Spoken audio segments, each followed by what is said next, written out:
김종현의 스포츠.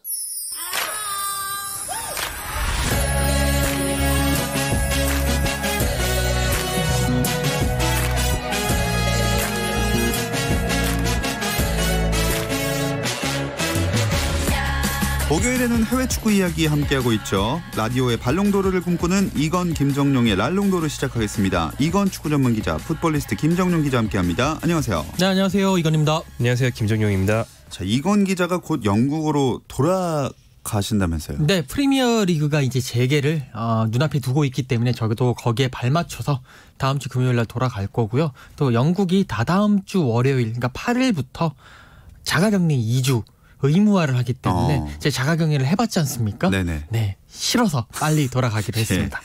아니 근데 검사가 진행될 때마다 확진자가 발생하고 있는데 잉글랜드 프리미어리그 재개가 될 수 있을까요? 네, 현재까지 대략 8명의 선수 관계자 확진자가 나온 걸로 알려져 있는데요. 그런데 오히려 확진자가 선수들 예상보다는 적었다라는 분위기입니다. 이게 한국과는 좀 정서가 많이 다른 게 영국은 지금도 하루에 2,000명 안팎의 확진자가 나오고 있는 상황이라서 그 최근에 1,744명 선수와 스태프 통틀어서 전수조사를 했는데 양성 8명인 게 선수들 예상보다는 적었대요. 그래서 오히려 이제까지 진행해온 제한적인 훈련을 전면 훈련으로 전환하는 과정에서 선수 대표자에게 그래도 되겠냐고 물어봤더니 충분히 이 정도면 훨씬 안전한 편인 것 같다. 이렇게 얘기를 했답니다. 뭐 전국에서 8명만 나와도 굉장히 경각심을 가지는 우리랑은 좀 정서가 다르죠. 그래서 이제 대신 역학조사가 힘든 영국 사정을 감안해서 검사 대상인 축구인들은 GPS로 동선을 다 파악하도록 해서 뭐 만약에 발생했을 경우 역학조사를 한다든지 이런 대책을 세운 상태에서 훈련 범위를 늘려가고 있습니다. 네, 어찌됐든 다시 재개를 하겠다는 의지가 강력하게 느껴지는데요. 손흥민 선수도 좀 건강한 몸 상태로 시즌 재개를 준비하고 있겠죠? 토트넘 이제 그 구단이 자신의 SNS를 통해서 항상 그 선수들의 훈련 사진을 공개를 하고 있어요. 그 중에 손흥민 선수가 정말 지분을 많이 차지하고 있고요. 이제 군대를 갔다 왔기 때문에 머리가 이렇게 군인 머리로 해가지고 조금씩 자라나고 있는데 그런 상당히 좀 순박한 모습으로 이제 열심히 웃으면서 하는 모습 보이면서 팬들도 손흥민 선수 표정도 좋고 되게 좋아진다라고 이야기를 하고 있는 것 같습니다. 팀마다 다르겠지만 토트넘에게는 시즌 중단이 오히려 득이 됐다는 생각이 들어요. 네, 최근 무리뉴 감독이 인터뷰에서 주축 선수들의 컨디션이 이제 괜찮다는 말을 했습니다. 특히나 이 케인, 손흥민, 스티븐 베르흐베인, 무사 시소코 등의 리그 중단 즈음 부상을 당했던 선수들이 전원 완치됐다는 얘기를 했는데요. 현지에서도 특히 손흥민과 케인의 건강에 대해서 관심이 많았습니다. 다만 이제 케인은 쉰 기간이 워낙 길어서 컨디션을 되찾으려면 좀 걸리기 때문에 만약에 재개되더라도 초반부터 정상적인 경기력을 발휘하는 건 좀 어렵겠다. 이런 게 무리뉴 감독의 얘기였습니다. 그 말이 왠지 살이 많이 쪘다는 얘기로 들리는데 확인은 할 수 없는 거죠? 네, 이제 벗겨볼 수가 없기 때문에. 알겠습니다. 남은 기간 토트넘이 그럼 순위를 좀 더 끌어올릴 수 있을까요? 지금 토트넘이 승점 41로 8위거든요. 뭐 위에 이제 43점인 셰필드, 일단 물버햄튼이 7위 6위고 맨체스터 유나이티드가 45점으로 5위입니다. 토트넘 입장에서는 다음 시즌 챔피언스리그 진출권을 따야 되거든요. 4위 혹은 맨시티의 뭐 그런 여부에 따라서 징계 여부에 따라서 5위까지 가야 되는데 자 9경기 남아 있습니다. 그중에 이제 4점, 첼시는 지금 48점이니까 7점 차거든요. 과연 9경기에서 7점 차를 극복할 수 있을지. 다만 손흥민 선수와 해리케인 선수가 복귀한다라는 것이 그래도 뒤집을 수 있다라는 뭐 그런 뭐 사람들의 주장의 논리의 근거입니다. 그리고 스페인 정부도 라리가를 6월 8일 이후에 재개하는 걸 허용했죠. 네, 스페인과 이탈리아 같은 나라는 축구만의 문제가 아닙니다. 이쪽은 경제 사정이 원래 안 좋았는데 관광 산업에 대한 의존도가 원래 높아서 경제를 돌려야 된다. 더 이상은 이제 더 격리를 길게 했다가는 나라가 망한다. 이런 식의 경각심이 생기고 있어서 스페인은 7월부터 봉쇄를 풀고 타국 관광객을 받을 준비까지 하고 있어요. 이런 사정이 축구에도 반영이 돼서 레알 마드리드의 세르히오 라모스 선수는 나라 경제 때문에 라리가 해야 된다 이런 말도 했거든요. 그래서 페드로 산체스 스페인 총리가 6월 8일부터 무관중이라면 라리가 경기를 허용하겠다라고 공표를 했고요. 리그 측은 6월 11일부터 경기할 계획을 갖고 추진하고 있습니다. 이 선수들이 훈련하는 모습 사진들이 속속 나오면서 이전과 달라진 외모도 화제가 많이 되고 있어요. 유럽 전역이 지금 그 봉쇄 상태입니다. 이 봉쇄의 의미가 결국 그 슈퍼마켓 마트와 그리고 약국을 제외하고는 모든 상점이 문을 닫았습니다. 특히 이제 미용실이 문을 닫았기 때문에 예. 선수들이 어떻게 머리를 만질 시간이 없거든요. 그래서 이제 선수들이 막 기르거나 뭐 이런 얘기들이 많이 나오고 있는데 이재성 선수 같은 경우에는 골 넣고 이제 요즘 뛰고 있으니까 보고 있으면 머리를 많이 길렀더라고요. 그러면서 약간 루카 모드리치 스타일의 뭐 제드리치다 이재성이니까 재성리치다 뭐 이런 얘기도 나오고 있고요. 특히 이제 재밌던 게 애슐리 영이라든지 은골로 칸테 같은 경우에는 항상 민머리 스타일이잖아요. 근데 머리를 이렇게 길러가지고 조금은 좀 수도분한 모습의 그런 모습도 보여주고 있습니다. 그리고 또 한 명의 선수 황희찬 선수도 굉장히 이건 새로 만진 것 같은데 독특한 헤어스타일로 훈련장에 나타났거든요. 프리미어리그 이적설이 또 불거지기도 했어요. 네, 머리 모양만 보면 그 영화 트롤에 나오는 트롤들 같은 스타일이 됐는데 염색한 부분만 위로 솟구쳐서 남아있고 아래쪽만 시커먼 게 이제는 그 뿌리 염색으로는 안 될 정도로 그 새로 난 부분이 많아졌습니다. 뭐 어떻게 해야 될 것 같고요. 이제 이적설 같은 경우에는 에버턴, 리버풀 지역을 연고로 하는 두 팀과 최근에 계속 지속적으로 나고 있는데요. 최근에는 현재 소속팀인 잘츠부르크의 제시 마시 감독이 리버풀에 우리 팀에 리버풀 갈 만한 선수 몇 명 있다. 그중에 한 명으로 황희찬의 이름을 아주 거론을 하면서 약간 사과로 부추기는 듯한 특이한 인터뷰를 하기도 했습니다. 뭐 어쨌든 우려도 있었지만 분데스리가 개막해가지고 우리나라 선수들 활약 소식을 이래저래 접할 수 있으니까 좀 반갑더라고요. 네, 요즘 가장 뭐 우리나라 선수들 얘기는 어차피 분데스리가밖에 안 나오고 있는데 이재성 선수가 뭐 지난번에 이제 재개하자마자 바로 첫 골 넣으면서 많은 스포트라이트를 받았고 이재성 선수 계속 홀슈타인 킬에서 선발로 나서고 있습니다. 뭐 슈투트가르트 홈 경기에서도 승리를 이끌었고 다만 이제 간밤에 보훔 원정 가서 조금 아쉬운 모습을 보이면서 팀의 패배를 막지 못했고요. 지동원 선수는 마인츠 소속으로 계속 못 뛰다가 이번에 리그가 재개되면서 다시 이제 출전 기회를 잡아가고 있는데 쾰른전에서 지난번 한 열흘 정도 전에 선발 출전해서 이제 마인츠에서 데뷔를 했고요. 그다음에 이제 얼마 전에 우니온 베를린과의 경기에서 후반 20분 교체 출전해가지고 한 20분 정도 뛰었고 권창훈 선수 프랑크푸르트 원정 가서 10분 정도 뛰었고요. 이제 다름슈타트에 있는 백승호 선수가 아우에와의 경기에서 교체로 출전했는데 멋진 수루패스를 찔러주면서 팀의 3대1 승리를 이끌면서 시즌 2호 도움을 올렸습니다. 또 다른 이슈들 어떤 게 있었는지 이건 기자가 정리해 주시죠. 가장 큰 이슈는 얼링 홀란드의 부상인 것 같아요. 사실 이제 분데스리가만 이제 개막한, 물론 K리그는 개막하고 있지만 유럽에서는 독일만 개막을 했는데 도르트문트와 바이에른 미넨이 도르트문트 홈에서 맞부딪혔습니다. 이때 이제 미넨이 키미의 멋진 그 로빙 슛으로 1대0 승리를 했는데 이 경기에서 사실 홀란드가 정말 맹활약을 했어요. 뭐 슈팅도 하고 특히 골문 바로 앞에서 수비수한테 걸리는 슈팅을 많이 하면서 자신의 존재감을 보여줬는데 문제는 그것보다 더 큰 존재감을 보여줬죠. 후반 27분에 교체 아웃됐는데 이게 알고 보니 자기가 그 주신과 맞부딪히면서 무릎이 뒤틀리는 그런 부상을 입으면서 결국 이제 교체 아웃이 됐습니다. 홀란드 선수 부상 뭐 시즌 아웃이다 이런 얘기도 있는데 가장 최근의 소식으로는 일단 이번 주말 경기는 불참을 하고 6월 6일에 있는 베를린과의 홈 경기에서는 출전을 할 것이다라는 기사들이 나오고 있습니다. 자, 이제 코로나19 시국에 랄롱도르가 야심차게 내놓은 코너 랄롱도르 아카이브로 넘어가 보게 되겠습니다. 지난주에 이어서 더비 이야기 계속해야죠. 네, 지난주에 잉글랜드, 영국의 더비 이야기를 많이 했고요. 이 더비라는 말 자체가 영어기 때문에 영국에서는 당연히 더비라고 부르는데 다른 나라에서도 자기 나라 발음으로 보통 부릅니다. 그래서 이탈리아나 스페인에서는 데르비라고 많이 하고요. 독일에서는 발음이 비슷해서 더비라고 하는 경우가 많은 것 같아요. 잉글랜드를 제외한 유럽의 대표적인 더비들을 살펴보면 좋을 것 같습니다. 네, 먼저 이탈리아 리그부터 가볼 텐데 딱 떠오르는 게 밀라노 데르비인가요? 네, 밀라노 데르비라고도 하고요. 그 데르비 델라 마돈니나. 데르비 델라 마돈니나는 이제 마돈니나가 마돈나거든요. 그러니까 성모 마리아의 더비라는 뜻으로도 부릅니다. 이렇게 부르는 거는 밀라노에 있는 두오모, 즉 대성당에 성모 마리아 상이 있어서 성모 마리아 더비라고 하는 거고요. 같은 도시에 있더라도 이제 보통은 경기장이 각각 홈구장이 다르게 마련이거든요. 근데 이탈리아는 그 축구 인프라가 좀 낙후돼 있어서 밀라노에 큰 경기장이 이거밖에 없습니다. 그래서 이 경기장을 유서 깊은 그 산시로라는 구장을 함께 쓰고 있고요. 그래서 좀 진정한 한 지붕 두 가족 라이벌전 같은 느낌이 있죠. AC 밀란이 먼저 있던 팀이죠? 네, AC 밀란이 먼저 이제 그 잉글랜드에서 이렇게 이탈리아로 축구가 넘어오면서 AC 밀란을 만들었습니다. 그러면서 그 당시 이제 AC 밀란은 잉글랜드, 영국 사람과 그리고 이탈리아 사람만을 이제 받아가지고 좀 약간은 폐쇄적인 그런 팀 운영을 했는데 그러니까 이제 반발이 많이 일어나는 거예요. 그래서 1908년도에 우리 다른 나라 사람들도 받아들이자 이렇게 하면서 인터내셔널, 그러니까 영어로 인터내셔널이죠. 잉글랜드 그리고 이탈리아 외의 선수도 받아들여서 출범한 팀이 바로 인터내셔널레 데 밀란 이렇게 되는 거고요. 어떻게 보면 좀 AC 밀란은 보수적이고 인터 밀란은 조금 진보적인 뭐 그런 팀 색채의 경기다라고 보시면 될 것 같습니다. 이런 역사가 있는지도 몰랐네요.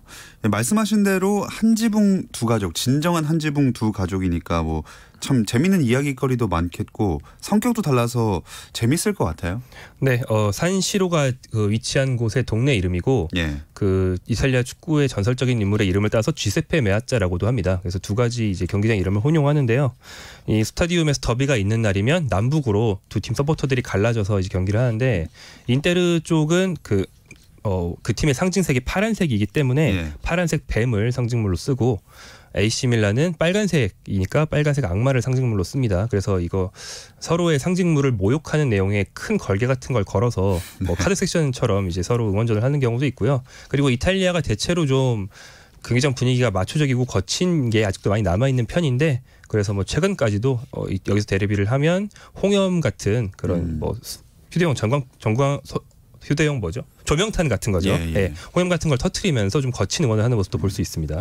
몇 달 전에 질라탄 이브라히모비치가 그 밀라노 더비 최고령 득점 기록 경신하지 않았나요? 네, 2월 10일에 열렸던 그 경기였는데 23라운드 경기였거든요. 이제 인터 밀란과 그리고 AC 밀란의 경기에서 AC 밀란 소속으로 이제 출전했습니다. 그러면서 1골 1도움을 기록을 했는데 그때 이제 나이가 1981년생이니까 38세로서 네, 그렇게 기록을 했습니다. 이게 원래 필리포 인자기가 가지고 있던 34세의 기록을 갱신을 했고요. 하지만 AC 밀란은 뭐 1골 1도움에 불구하고 2대4로 지면서 졌어요? 네, 제대로 스타일을 구겼습니다. 그렇군요. 뭐 이탈리아에는 밀라노 더비만 있는 게 아닙니다. 토리노 더비, 베로나 더비도 유명한데 이 이야기는 잠시 쉬었다 와서 나눠보겠습니다.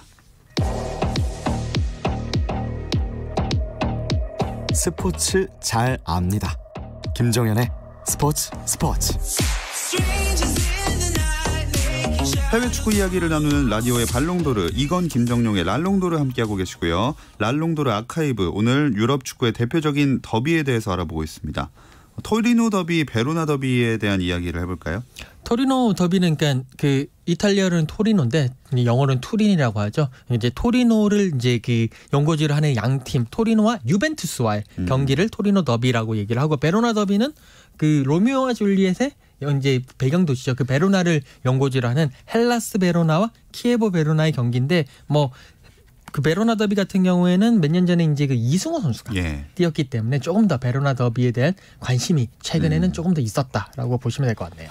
네, 토리노 더비부터 먼저 얘기해 보자면 사실 현재는 유벤투스 쪽으로 전력이 많이 기울어 있잖아요. 네, 하지만 역사적으로는 굉장히 전통 있는 더비입니다. 토리노가 명문이라고 하면 최근에 이제 축구를 좀 유심히 보신 분들은 우승도 한 걸 내가 본 적이 없는데 무슨 명문이냐 하실 수 있지만 사실은 세리에 우승을 7회 했어요. 이 토리노라는 동네 자체가 북부의 대표적인 공업 도시인데 그 영화 이탈리안 잡에서 훔치는 그 도시가 바로 토리노거든요. 그러니까 돈이 많은 도시라는 거죠, 옛날부터. 그래서 이제 이 팀이 1940년대에는 토리노가 명문이었는데 그 49년도에 토리노 선수들을 태운 비행기가 사고를 당하면서 선수단 대부분이 사망하는 굉장히 비극적인 일이 있었습니다. 스페르가의 비극이라고 하는데요.